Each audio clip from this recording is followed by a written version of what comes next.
Welcome to Podcast on Infinite Earths, an unofficial DC Studios podcast. I'm your host, Porter. And I'm your host, Tyson. And we're writers, editors, and part-time filmmakers who love superheroes. Welcome to our show. Welcome back, everyone. We're talking about Peacemaker Season 2, finally. We're so excited about this. This is a good first episode. We were kind of bummed when it ended, but yeah, Tyson, what are your initial thoughts? Oh my gosh, what a great way to kick off this new season. Yeah, they dove into it. Like, I thought a lot of stuff. Okay, so sorry. First off, like literally the very first thing they do is a recap, and they say previously in the DCU, which I thought was kind of cool. Totally. And I love that they started with like the official Superman breaking the chains kind of new DC insignia, right? Right. I feel like it's almost essential viewing to watch that recap, though, even if you're like us and just finished rewatching it, because they retcon some stuff. Yeah. So they show the bit at the end where Adebayo's like calling Amanda Waller, being like, hey, call in the Justice League. And they show the Justice League showing up only. Well, and what I love about that moment is they change it to Justice Gang, and we paused and we're like, wait a minute, did they change that? And we didn't get like far enough into it to see that they absolutely changed it. Yeah, literally. We were so caught up on like, oh no way. But then, yeah, it was obviously intentional. So you're like you said, they changed it to Justice Gang so it matches the Superman movie. And then they switched the scene from the end of the first season where the Justice League does show up and they talk to Aquaman and the Flash. In this one, they show up and they talk to Green Lantern and Hot Girl. Yeah. And it's like, okay, so we're really just saying it's in the DCU now. Like, no explanation. They really just like hard left turned it over. And honestly, I was sitting through that and I thought it was just kind of a clever way to retcon it. I was not opposed to that. Yeah, they really just established where they're at, and they didn't need like some clever footwork to like make it sort of count, but like, just change it a bit. Like, I was like, all right, we all know what happened. Yeah, because you kind of run the risk of feeling convoluted, and they're already dealing with an alternate dimension plot for this season. Right. And I feel like didn't want to worry about having to shoehorn in putting them into the DCU now. But yeah, that was a big thing we speculated last episode, and we got our answer immediately. Totally. And it was kind of fun to see that like they really were just roping Peacemaker like very officially into this new DC universe. I mean, obviously we get this interview with him and Maxwell Lord and all these trailers and it's really funny. And one interesting piece of information that came out was we saw Maxwell Lord for a second in like an interview in Superman, but we didn't really know what his involvement in the universe was. In this, it's confirmed that he finances the Justice Gang, which is a very interesting plot point because at least in the past and in like a movie, Wonder Woman 1984, Maxwell Lord is a villain. Right. And in comic book adaptations, he's played different roles. Typically, he is one of like the biggest investors of the Justice League. Okay. And he eventually becomes evil. He kind of has this deep-rooted hate for metahumans and just uses his position of power eventually for that. Okay, so that could be a thing later on. Totally. But we are getting like an early on Maxwell. And there were speculations about him not even turning evil in this universe. People were kind of talking about maybe he's just kind of a good guy this time around, but I mean that's the whole shtick until he isn't. That's true, right? They can keep him as a good guy as long as they need to, really. Totally. But immediately after these opening titles, we get Peacemaker like getting woken up by Eagly, and he's just living at his dead dad's house. Yeah, which is not as vibey, but it's definitely an upgrade from like the trailer. Oh, for sure. And I guess it makes sense, right? Like they completely destroyed his trailer in the last season. So it makes sense. And they start right off with this pocket dimension, right? Like he kind of goes in there and just hangs out with Eagly for a bit. They showed some behind the scenes footage of James Gunn interacting with this crazy alien looking character. Yeah. And I was like, is this going to be like a main villain? Is this going to be like a big fight for him? And it was really just like an awkward neighbor interaction. Oh, totally. Like both going out to get the mail at the same time. And it's like, oh, hey. That was so funny. And my guess is that the alien will show up again at some point, akin to like the janitor in season 1, because he Right. is in Or the the neighbor in season 1. totally, Like totally, the because they're literal both in neighbor. that like opening dance sequence, Yeah, right? As was yeah. the alien, which this dance sequence was excellent. It was a lot of fun. Lots of characters because they seem to include like the parallel universe versions as well.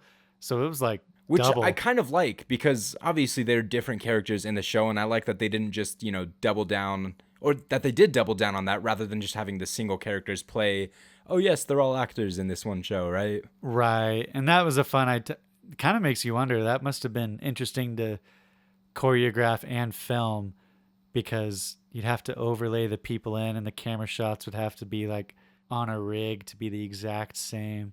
Yeah. Anyway, yeah, hurts my brain, but I bet that was super complex and fun to shoot. Yeah, so it was fun seeing all of them. And once again, just seeing like the super serious characters. Like we get Rick Flag Sr. dancing in this. Oh yeah, he's okay. Rick Flag Sr. So far so good. So far, so good. He's Economos kind of gives us some quick backstory on him. They're like he's hardcore surveilling Peacemaker because he wants him to screw up because Peacemaker killed his son. Great reasoning for any character to be mad at someone, right? Like Totally. instantly understandable. And he's not like so far he's not been unreasonable, right? He's been respectful to his coworkers and he's, when he talks to Economos, he kind of has that like CIA boss like hardiness to him, but he's not It's not outright rude. cruel to Yeah, him. like Even though he's he knows that Economist is like cool with Peacemaker like that. yeah, like so far he's kind of shaping up to be one of those antagonists that Isn't you can entirely yeah, hateable. yeah, you can like totally see where they're coming from, and you're like, yeah, I mean, if this were from a different perspective, we'd probably be on your side. Well, and he's starting to come across as a pretty level-headed individual, as scary as an antagonist as he might be, even in the Superman movie, right? He was apologizing to Superman because they had to like outsource his imprisonment to Lex Luthor, and him knowing like what that meant, he literally was just like, I'm sorry, man, like this Right. sucks. Like he's clearly not just I mean, he might be very hateful and vengeful towards Peacemaker, but it seems like in his professional capacity, he is able to tone it down where needed. Oh, for sure. Like he has like the best interest of his people in mind, but he doesn't have like this outright hate for metahumans that, supposedly Maxwell Lord is supposed to. An interesting choice I thought that they made was they show Peacemaker going to this pocket dimension, having this strange interaction, showing like kind of establishing that this is a thing, and then title sequence, and then 6 months later. Yeah, okay, and they did show the parallel universe almost immediately after he like has that interaction with like the alien neighbor. He wanders, finds the parallel universe where his dad's alive. And his dad like has like a little wholesome interaction with him. Right, and then you're right. Title sequence 6 months later, and we can assume that he hasn't been back since. Right, clearly he has other things on his mind. It starts with him trying to, he has Adebayo pick him up and take him to this interview to get into the Justice Gang interview. Which was fun that they it was akin to like that Superman bit where like they showed it in a ton of the trailers, and I was like, where's this going to fit into the story? And it's like smack at the beginning. Right, which is fun because now it's like a lot of the stuff I felt like I don't know, was anticipating of like, where could this possibly fit in? A lot of it's happened in this episode. I mean, I didn't think we were going to get the parallel universe stuff until I thought it was going to be like the cliffhanger of season 2. Oh, for sure. Or episode 2, I apologize. But first episode, it's already doing it and it's establishing stuff, and we'll get to it, but like major shakeup first act stuff. Completely. And it's like leading to some exciting things to the extent that like I through 8 episodes of this, I'm not entirely sure where they're going to take it, because it's entirely obvious what kind of these like struggles and plot points can be, but I don't know how they're going to resolve them because they really jumped right into it. Yeah, I wonder how they're going to structure the show as far as parallel universe, actual universe. I wonder if they will intercut between the two, or if they could do a thing where if it gets established enough, they could have like a whole episode in the parallel universe, and like just at the beginning of the episode have like a title card saying like parallel universe, and then have like a whole episode in the normal universe, right? Or if they can cut between. If they do that, I'm sure there's enough visual indicators that we as the audience can follow along. Oh, for sure. I But mean, yeah, even in that dance sequence, it was pretty clear to tell who was from the original universe and who was from this parallel universe. that's true. Yeah, I mean, the only person that would look similar would be Peacemaker. Yeah, and even then, there were like distinct changes in his outfit, which I thought was cool. It was pretty easy to tell. The Okay, so we'll get sleeves. into this, Yeah. but so I like that they kind of establish that each character is kind of at an all-time low, right? Oh, totally. We've None of them pieced can find a job. right, right. It's like after all this went down, the gang is still a little bit in touch and together, but yeah, everybody's really struggling. We get this hilarious sequence with Peacemaker auditioning for the Justice Gang, and they're just talking trash on him the whole time, even though they think he can't hear them. Right. And freaking love that. It was just a brilliant little bit, and he just, it was a great way to like introduce them into the series, but they're not going to be an integral part. And he leaves, he's mad, right? And then we get Adebayo, who's been kicked out of the house by her wife, who, clearly isn't a huge fan of what she does. And that's been like a pretty big source of tension because Adebayo has like finally found some resolve and peace in what she does. She likes it and feels good at it. Okay, question about that though. Do you feel like, and we'll go back to like how the other characters are doing. Do you feel like that's kind of a retcon of her arc from the first season as far as her and her wife's relationship go? Because kind of the plot line of that in the first season was that the wife wasn't really on board with her job, but by the end they kind of like came to terms with it and they were happy. But then in this season, it looks like they're kind of back to square one. Yeah. My headcanon, at the very least, is that it's not like a hard retcon. It's that her wife, originally was on board with the idea that, Adebayo outing the project and her mom and all of that, and finally, ending the butterflies once and for all would mean that this was the end of her participating in all these crazy dangerous jobs. Right, kind of that conditional, like, I'm for you doing it because I see like an end in sight. Yeah, like a light at Precisely. the end of the tunnel. Okay, I see what Right. you're saying. But the fact that that wasn't a thing and that she, wanted to keep doing it, it was clear that she like found some solace in this job. I'm assuming was just a source of tension. Right. Yeah, there's a good chance that they'll delve into it a bit more this season, but we'll see. I'm I accept that explanation Oh, as for of sure. now. So, yeah. I'm almost curious if they're gonna have other characters because it's obvious that from the trailers and from this first episode, Peacemaker is going to find some kind of joy in this alternate life. Oh, Right, yeah. there's going to be a temptation to like live in this universe because it seems so much better than the life he has now, and I'm curious if that will be a thing for some of these other characters. So the fact that they're all struggling in certain ways, you'll get Adebayo going into this universe and finding a wife that is very happy with her in this universe instead of the one that's not. Right, we could get Harcourt, who's maybe has successful employment and like enjoys her job instead of being diagnosed with toxic masculinity. Yeah.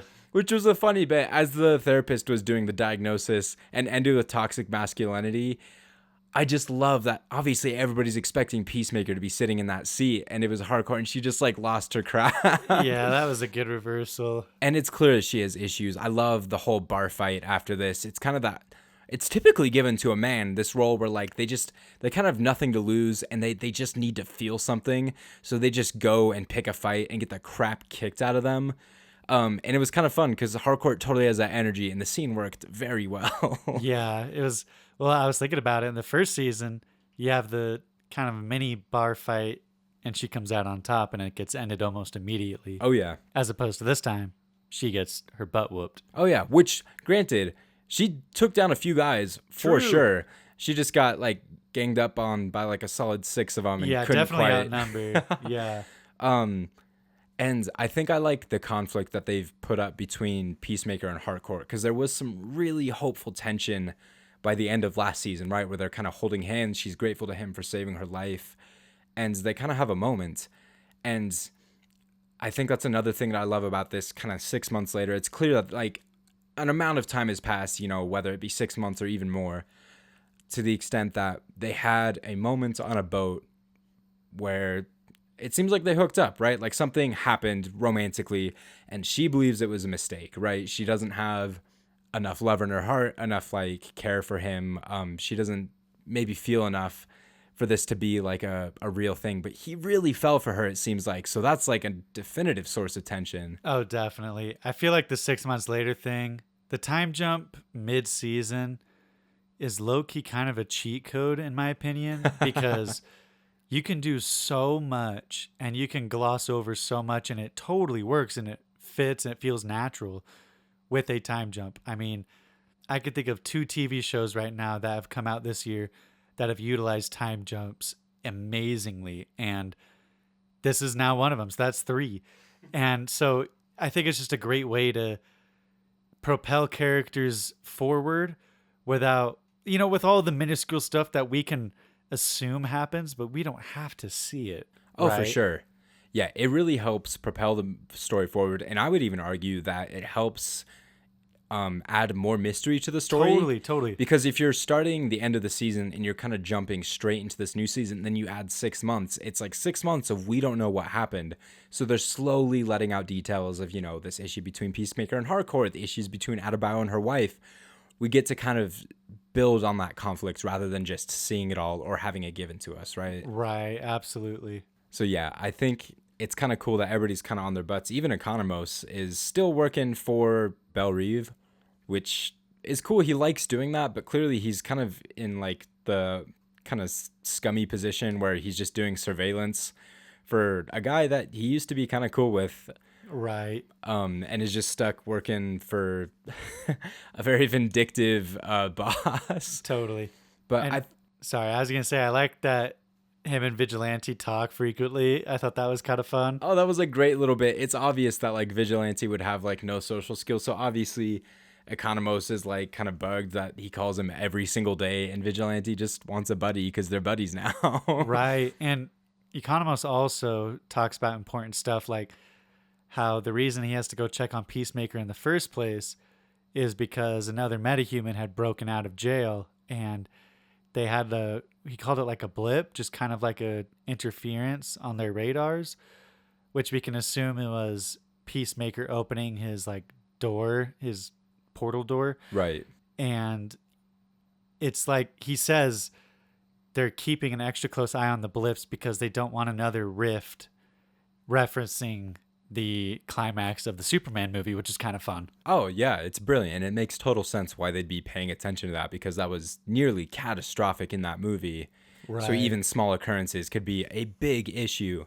So, there's a technical reason for Rick to be wanting to surveil him, but in reality, there are more spiteful reasons. Yeah. I think I loved Economos' reaction to spying on the house and finding the freaking orgy that Peacemaker had thrown. It's obvious that he's at an extreme low point, right? Turned down by the Justice Gang, is just feeling so low and abandoned by most people. So he obviously lights up the old bong and invites a bunch of people over. Yeah, definitely exudes like low point, of the life, just super unhappy. He's obviously not having a good time. That's why he decides to go to that parallel universe. Right. And I think that's a great build in character, because there's a reason he would have dropped it for 6 months. That interaction with his dad was super scary. Oh, yeah. But he's kind of in a point where like he's almost curious about that now, to the extent that like it's kind of that like nothing left to lose. Everything here is just absolutely scuffed. I want to like see if there's more out there. So he just genuinely goes to check out the nice universe that he witnessed, just glimpsed. It's super nice because he shows up and the first person he sees is Keith, his brother, is still alive. Which you totally called that. I was like, who is this guy? I recognized him as Roy from The Office. Totally. But what a great call on your part. Of course, Keith would still be alive, and they're like good. They're like a superhero team. Yeah. Which is crazy because in the first season, there's just so much hatred from the father. But in this one, he's like playful and oh my gosh. Yeah, like him doing like play fighting with Keith and like laughing. I love you guys, right? All these like really wholesome interactions. And you can see Peacemaker just losing his mind. Right. Just like this is an alien planet. Yeah. Practically is. Oh, yeah. And I thought, that was just a great little conversation where they're just, kind of hanging out because they think he's just one of them. And he kind of breaks down after finally getting to say, like, I love you to my brother. And he gets to hear it back.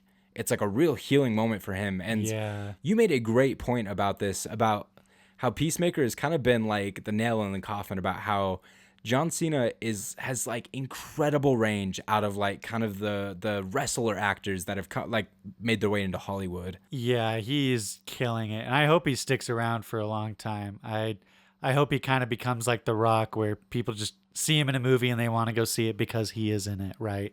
Totally. I mean, at this point, I'm kind of sold. Up until this point, it was silly, goofy. It was kind of fun. I mean, Ricky Stenicki was was a good time. He's so good in that. But holy cow, like range. I think that is the best way to put it. Like he really has great acting abilities. It shows, which is once again just shocking for somebody who like started out in professional wrestling. Right. Well, you can make the argument that that is a form of acting. Fair enough. Iron Claw definitely turned that trope on its head for me, at least, Yeah. where it is a lot of a performance. Right. And there's like nothing like you can view it as goofy, but it's entertainment the same as like reality TV, right? I mean, there is skill in it and there's acting involved. So it makes sense, right? Kind of like how comedians end up being really good dramatic actors. You're like, oh, okay, like there's something in there from everyone. It right? transitions well. You bring up a great point. But yeah, he also, at the very end of the episode, he runs into the Peacemaker from the parallel universe. Which, once again, I love the subtle changes in design. For one, the metal helmet isn't like quite as like chrome reflective. It's kind of like a matte sort of silver. Right. So that's an immediate difference. The color and shape of his symbol are like a little bit different. Like there's just, it's kind of that uncanny valley. You can tell this is like a Kmart Peacemaker. Totally. And what's fun is he goes, I don't know like what kind of or shapeshifter you are, right? And kind of insinuating that they do have shapeshifters, like those are established in the DCU. Yeah. Which is fun. And Peacemaker's trying to explain, but he just immediately gets attacked by his doppelganger and a fight ensues. And okay, these freaking shurikens. Oh my gosh, those are terrible. Those would hurt so bad. Oh my gosh, and like a crazy thing to put in a helmet. But I know, right? As soon as they like stuck in him, I was like, oh, that's not that bad. And they kept like rotating. Yeah, like tearing his flesh up. That was crazy and gross and terrifying. Yeah, crazy weapon. So yeah, they have like this crazy fight in the pocket dimension, and I was loving that New Dimension Peacemaker had a jetpack, because that was like such a key point in the first season where he just desperately wanted a jetpack. Yeah, to fight Mothra. Yeah.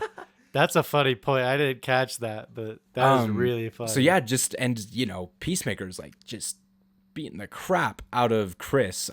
Maybe we can just call Chris the one who wasn't dressed as Peacemaker. Fair. Okay. Like he's destroying him. I mean, obviously as the Fit, he catches him off guard, but like it's not even a close fight. He has him so down, and Chris notices that the way that he uses his jetpack is he touches his Dove of Peace on his chest.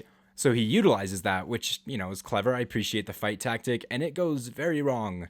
Yeah, it impales him, and that's how the episode ends, and it begs a lot of questions of like, well, crap, now he has to, is he going to just straight up replace him in this new universe? Well, it gives him a perfect opening to just live this better life. Precisely. I mean, I think that's what I love about this conflict is clearly he has such an awful setup in his original universe, and it is so tantalizing to want to be in this universe, and a literal new spot just opened up.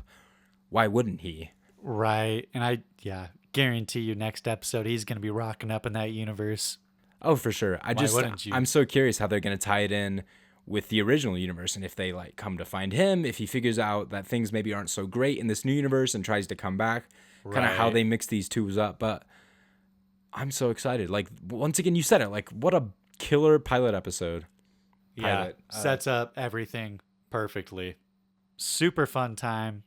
I was not expecting to have this much to talk about just on the first episode. Oh, genuinely. I mean, we were talking about how it's fun to have 2 episodes at a time in our last breakdown, and it might be hard to stretch content for this, but holy cow, like they are just packed. Off and running. Yeah.